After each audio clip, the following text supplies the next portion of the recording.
Welcome to Collage of Health. Thanks for being here today. I'd like to just start with a little talk, then get into the Akashic weather report for yesterday and today, October 23rd, and then finally just read a portion of an oracle card I picked, which seems to support the Akashic information I received in today's message.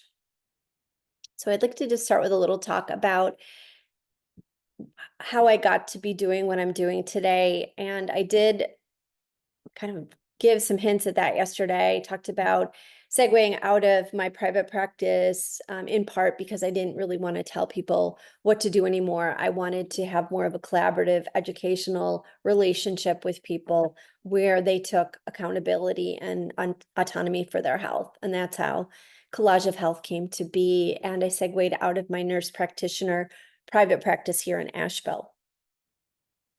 But I'd like to get into more of the initiation that happened in 2020 that really catapulted me to going down a initiatory couple of years of inner work that readied me to come out and, do what I'm doing today and to segue into some of the other forums that I'm in, one of which is a student of Ayurveda.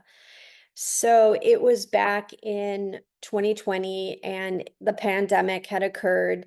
My ex and I decided to travel across the country to Montana, actually from Asheville, in a converter van with our newly fostered adopted pit bull who had lived in a shelter his whole life and has severe skin allergies.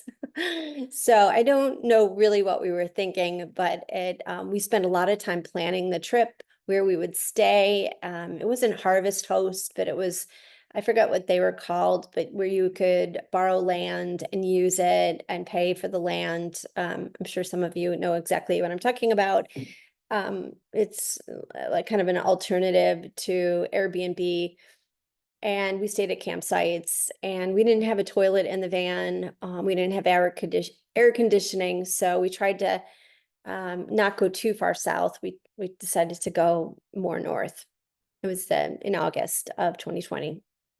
So for the most part, it worked out incredibly well. There definitely was issues, one of which we both had responsibilities with our jobs, even though we kind of handed those jobs off for several weeks to be able to do this trip where we were gone close to a month.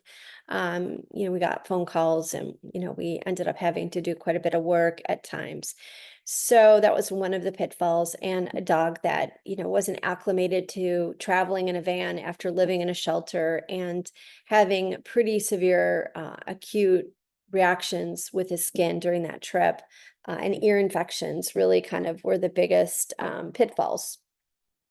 So anyway, given all that, we get back and we both really felt like it was something that spurred our spirits. I don't know if it spurred so much our marital spirits, but it definitely spurred our own inner spirits, that trip. It really was it was wonderful to be out and to be in the wilderness and to be camping and to be, sitting at the campfire in the morning, drinking coffee, and sometimes even in the evenings.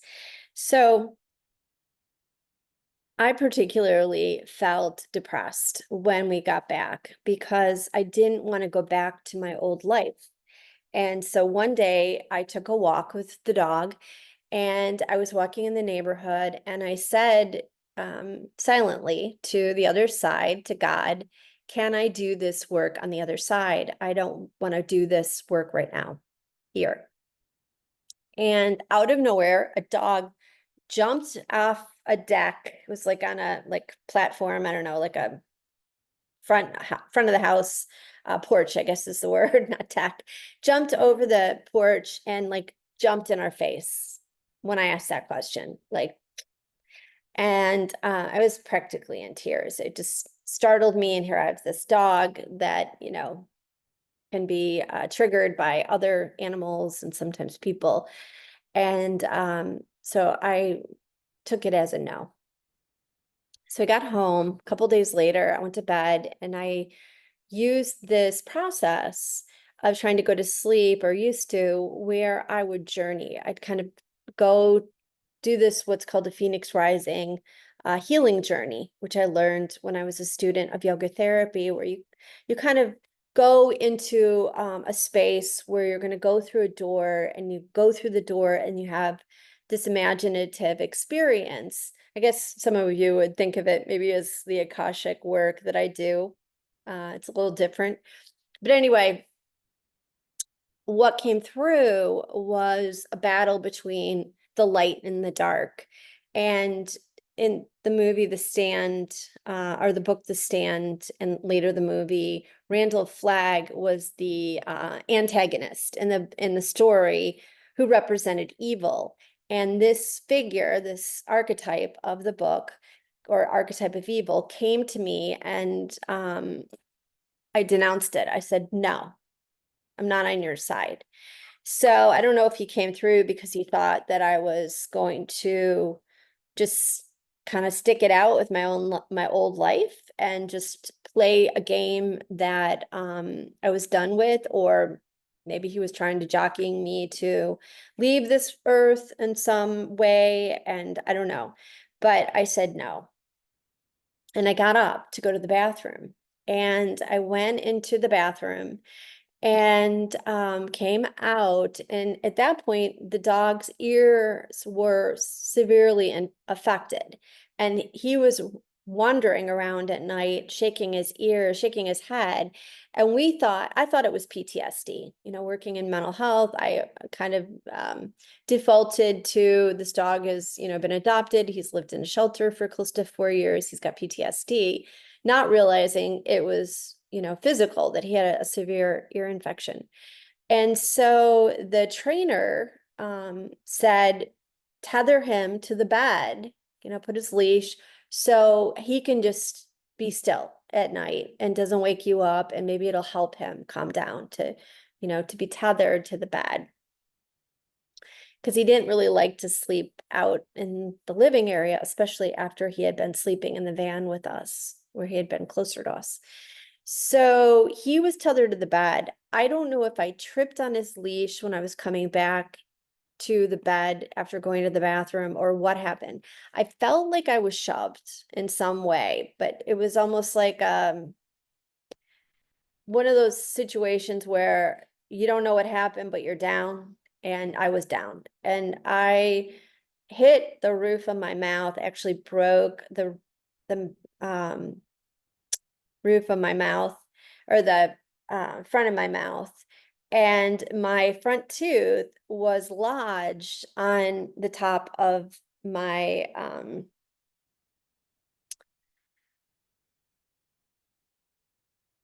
mouth, on the roof of my mouth. It was lodged up there. And so it was like stuck, like, but it wasn't, the tooth didn't come out, but it was stuck on the roof of the mouth. So I looked like a witch, and I was bleeding. And my ex actually that night chose not to be in the bedroom with the dog and the tethered situation. He had to leave the next day for a trip. So he opted to sleep in the guest bedroom that night. So he didn't hear it or see it. And so I woke him up, and I said, I couldn't talk. I was like talking very funny. And I said, I need you to call the dentist because I need emergency care right now.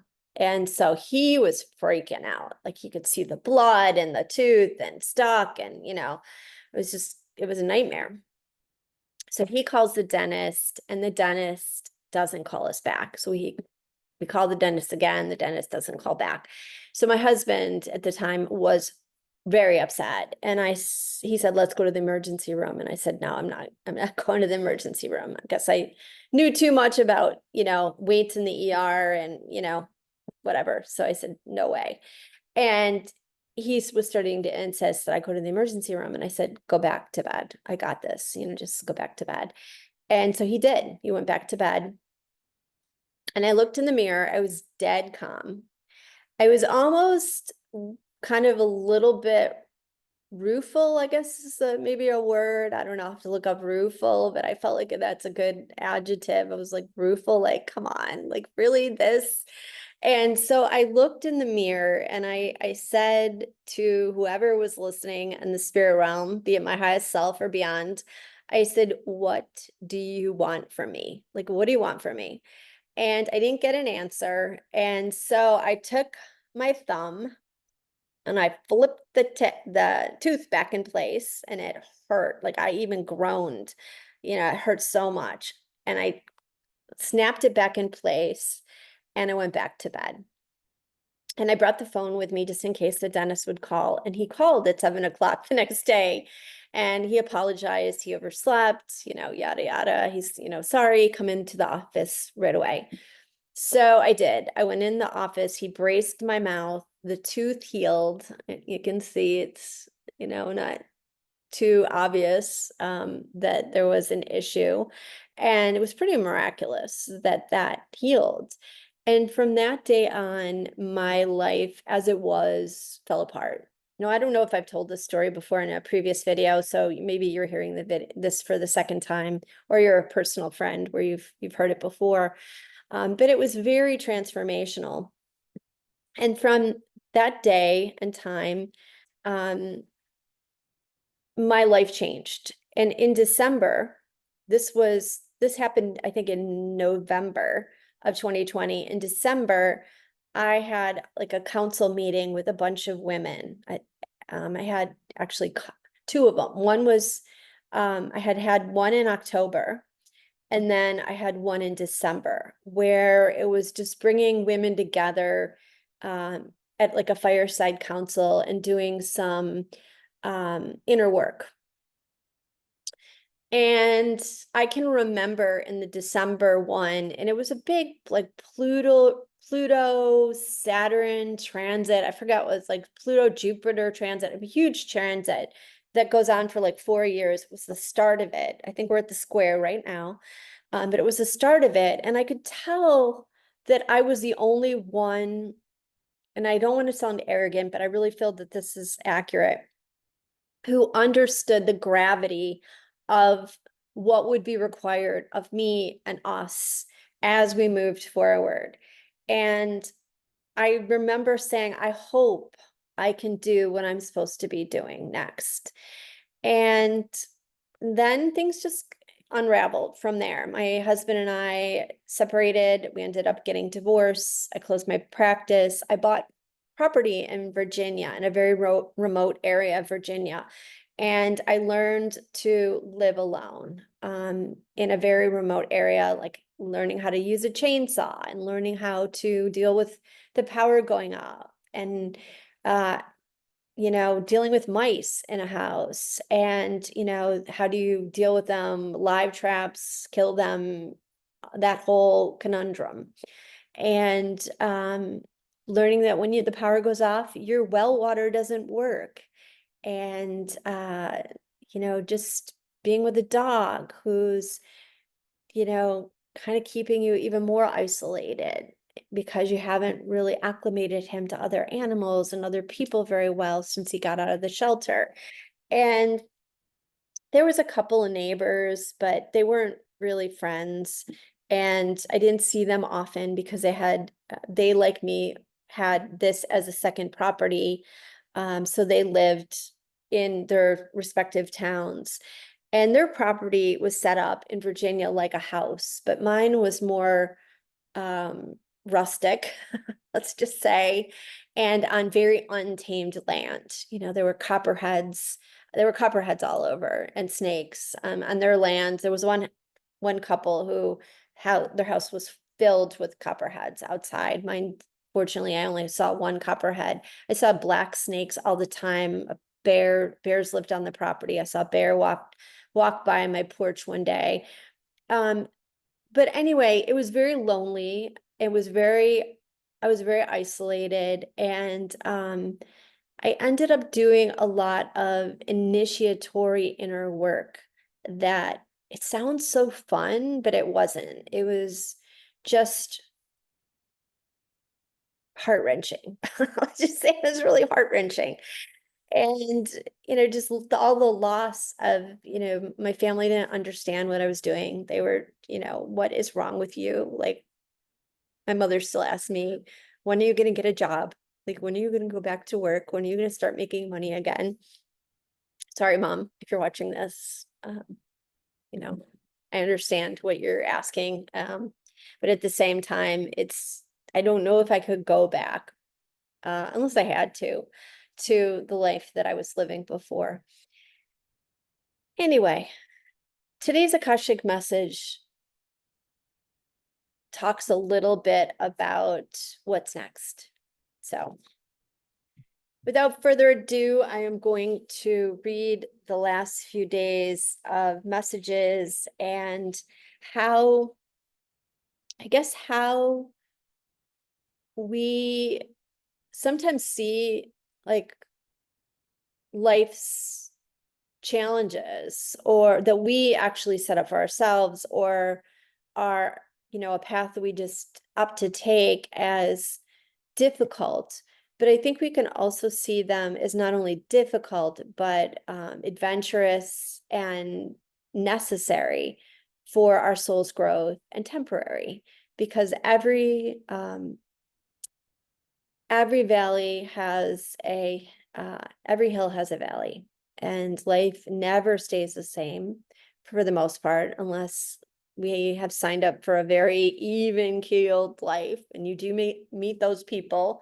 They often tend to be a little boring, no offense. But most of us have highs and lows, hills and valleys, mountains and valleys with our lives that etch our soul and etch who we are. And when initiations come up, we sometimes have the option to take them, as I did in that one, or sometimes, I have other stories where they've been forced on me, and I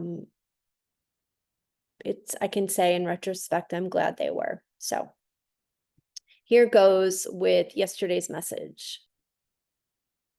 Actually, these messages are for today and the day before yesterday. I didn't do one yesterday. I ended up getting busy with something else.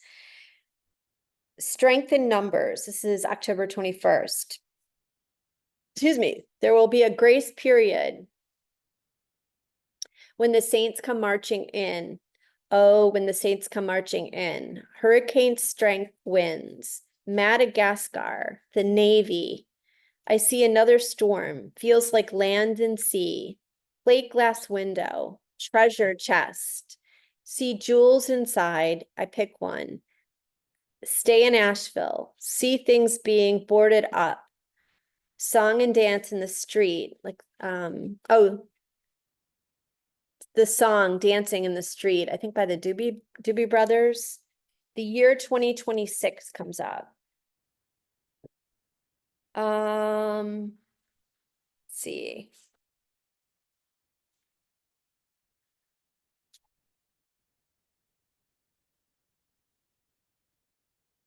Army Corps of Engineers. I hear an ambulance in the ethers. Circuit change, exchange. Money, I ask, and they say yes. Cornucopia of change. I see myself getting taller, bargaining in the street, taken to ancient times, plethora of possibilities in the future. Ice cream craving, more water shortage, I ask. They say possibly at some point, not right now.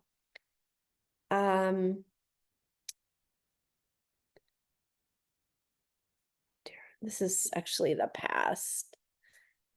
I apologize. Oh no, okay. This is correct. This is actually the 21st. So I get a name. I don't want to actually talk about this one period, but I'll just tell you the gist of it. I got a name of a YouTuber who actually had his account. I'm thinking that this name relates to this YouTuber whose account was suspended.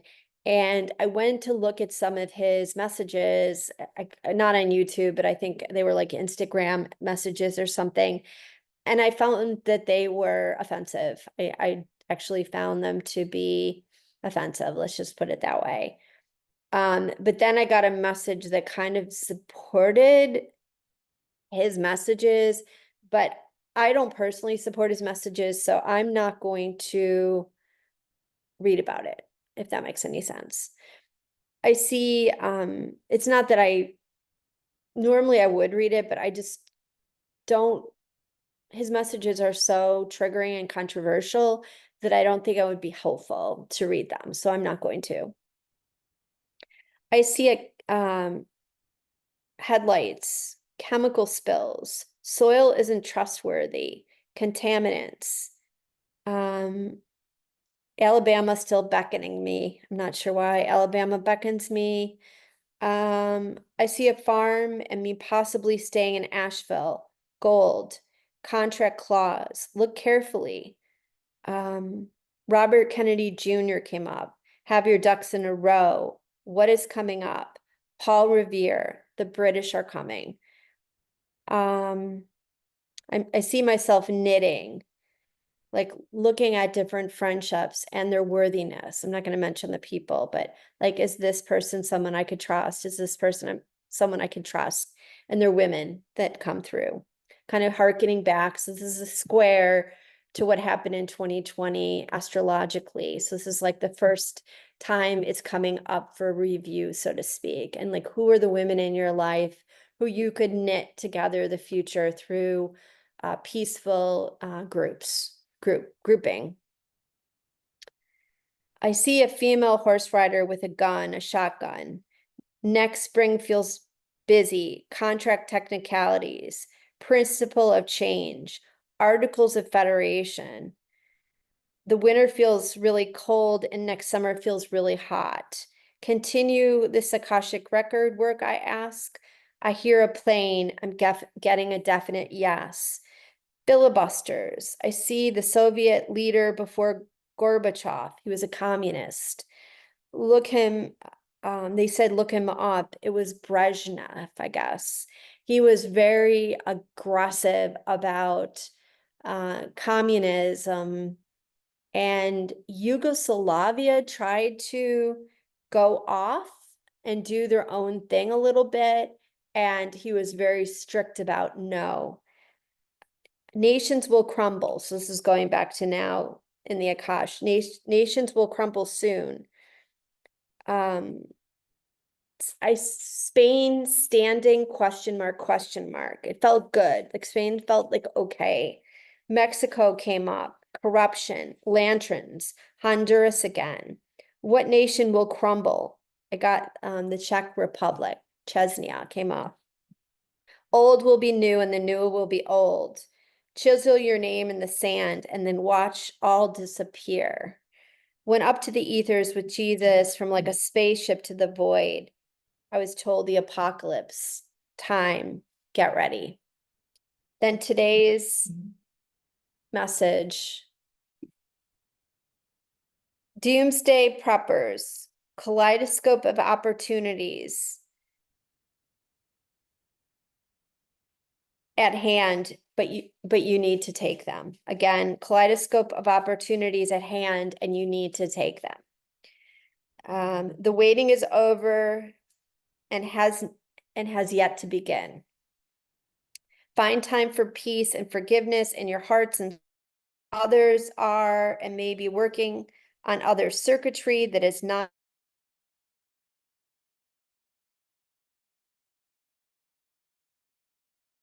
So I just want to go back to the waiting is over. So after my life dismantled, I did a lot of automatic writing, a lot of channeling at that point in time. Again, I apologize if I've said this in a previous video, but I guess it's worth saying again. So what happened was in early 2021, right before I closed my practice, I was just starting to dismantle my life and, get ready to send letters out to all my clients and, a lot of like grief around that, grief around ending facets of my life that had been in place for a number of years. And so one day I was down, really, really down. And I don't usually get depressed. I have depressed days and depressed moments, but I've never had like a depression that would be considered a major depressive disorder, I don't think. Maybe I have, but not like some people do where they get really, really, really depressed. I'm usually a pretty upbeat person and can bounce back pretty quickly. But this day I felt really down. And so I pictured this divine being in front of me saying, "Dearest one, what do you need right now? Do you need a massage? Do you need an ice cream? Do you need to take a walk? Anything you need, what do you need right now?" And I just felt this unconditional love by this outside presence that was maybe a part of me, but not me. Kind of a contradiction between like self and the divine. But it was so non-judgmental. Like, if you need an ice cream, get an ice cream. If you need a massage, no worries, get a massage. And it was around that same time that I started to do the artist way, which is where you do like morning pages every day. You just write whatever you want to write every morning. So those two things kind of coalesced into Dearest One, taking over the morning pages. And this channel started, this automatic writing channel. And it was beautiful. Like, it was just very positive messages in the beginning, and just very like, this is what's happening, but very prophetic, like positive but prophetic. By the end of that year, it started to get prophetic, like positive in a way, in terms of its flavor of love and divinity, but also apocalyptic and prophetic. So a day that came up was November 17th and 18th. And it was the day that in 2021, my brothers were gonna come and visit. And I said, well, I'm gonna be in Virginia because that's not a good date according to this automatic rating. And they're like, that's crazy. Like, we're gonna go to Asheville, we're gonna go into Beer City and hang out. And my son came or my son lived here, and they all got together, and my son-in-law came, and all the boys got together at my house, and I was in Virginia. And some of them have yet to fully forgive me for that. And that day came and it went, and it was sunny and beautiful, and it was all good. Anyway, each year since then, I've been like, okay, is this the year? Not realizing that this year, November 17th and 18th, are the last 2 days where Pluto is in Capricorn before it moves into Aquarius. So Pluto's been in Capricorn since 2008, so many, many years, however many years ago it was there. And now it is finally segueing for the next 20 years into Aquarius on November 19th. So who knows if it's almost like this change of guard between where Pluto, the gut job planet that works very, very slowly in terms of breaking things down, is finally leaving Capricorn, where it's been not only since 2008, but it's coming full circle around since when the Declaration of Independence in 1776 was established. That's the last time that Pluto's been in Capricorn, because we've got 12 zodiac signs. It's in each sign for, let's say, 20 years or so. So you can tell that that's, hundreds of years, which coincides when the last time it was in Capricorn. So interestingly, that date has significance. So I'm not sure if they mean the waiting is done, the waiting for the last couple of years, like when is things gonna start to roll, as I've gotten in this automatic writing for the last few years. And I get the sense that things might be rolling, that they might, indeed be rolling as we speak. So I wanted to mention that.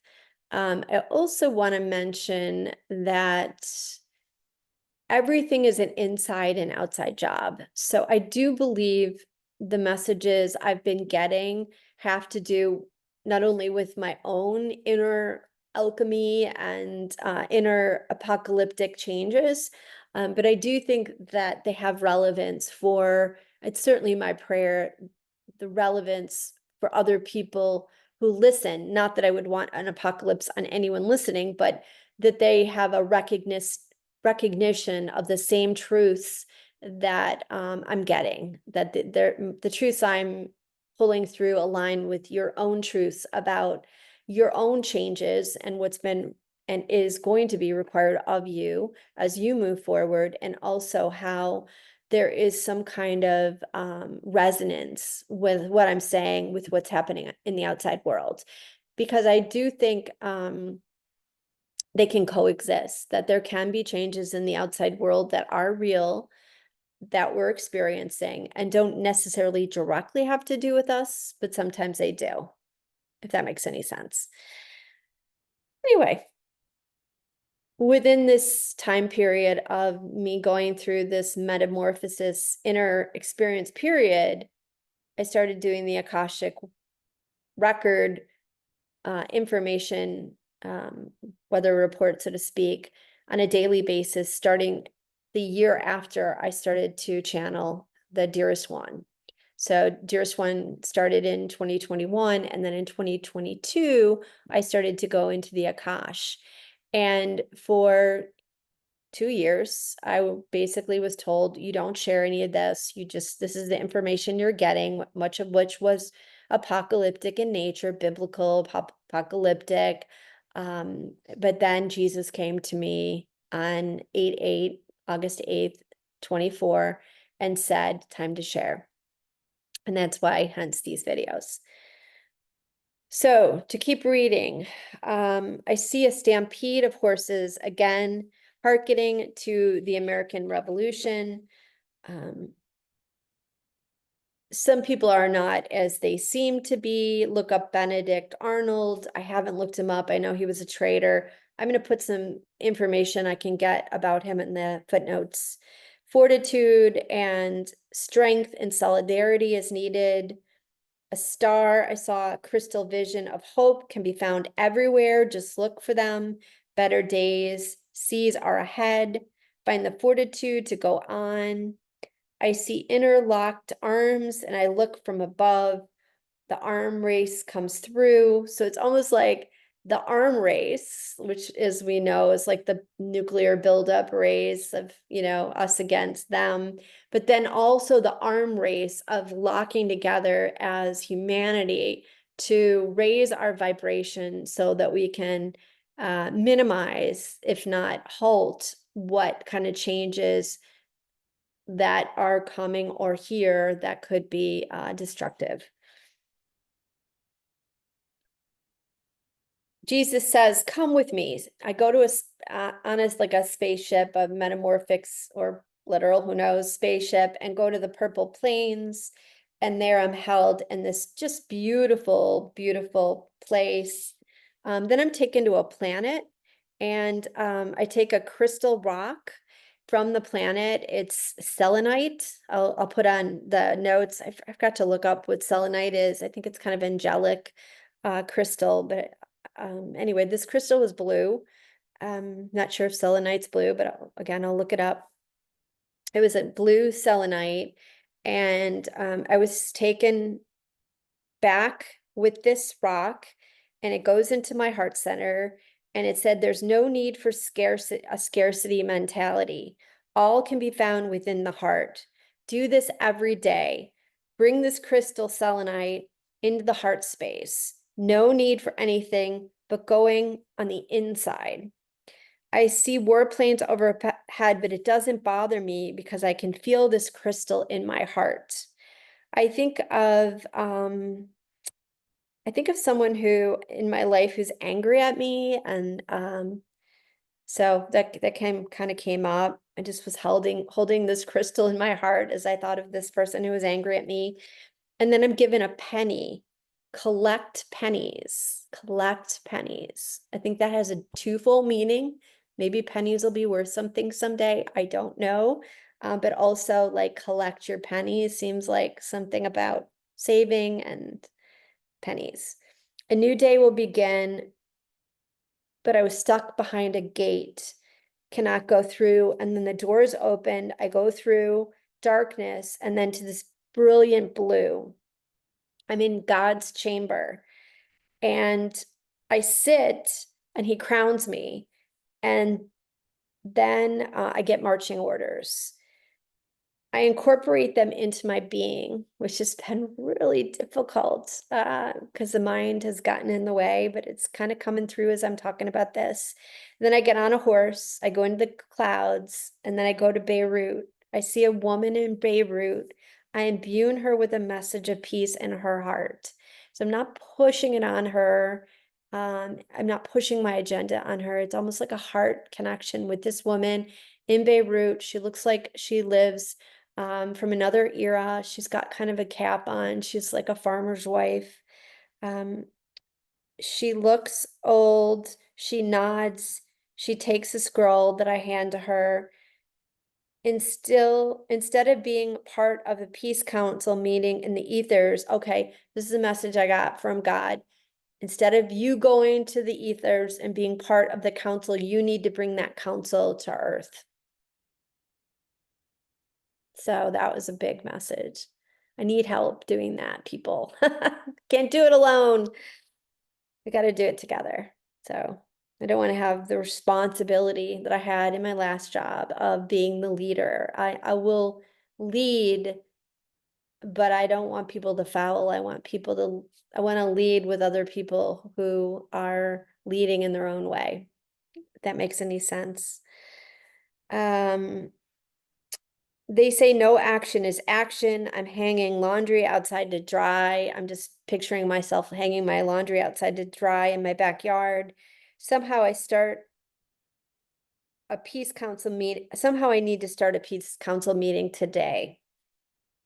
They say trust. They give me a piece of paper. It says trust on it. Mother Mary will help me start small. I don't know if I can do this. They say you can, you will. Start one step at a time, just one step at a time. So I really wanted clarification. So I went into this Kuan Yin, who's kind of like the Buddhist version of Mother Mary, if that can be so. And let's see what it says.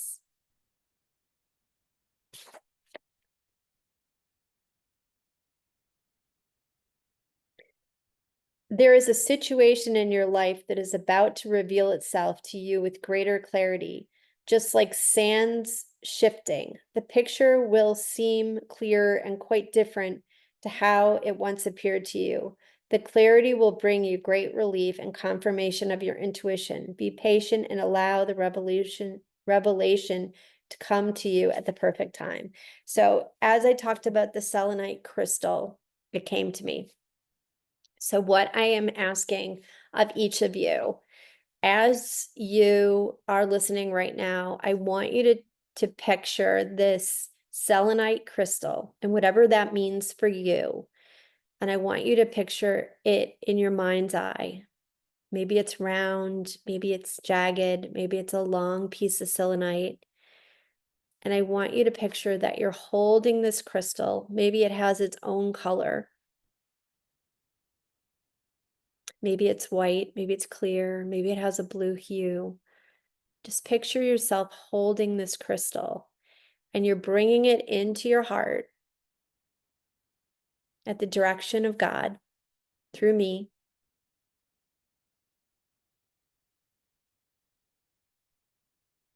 And you're breathing into this crystal. You're breathing into this crystal, this selenite crystal that you're holding in your heart. And you're doing this now, and this now moment is going to span out through eternity, holding this crystal in your heart through all that will and has been and is now being endured. This enduring crystal is the metamorphosis that we can take into the heart to transmute anything that is experienced inside and outside of us. Amen.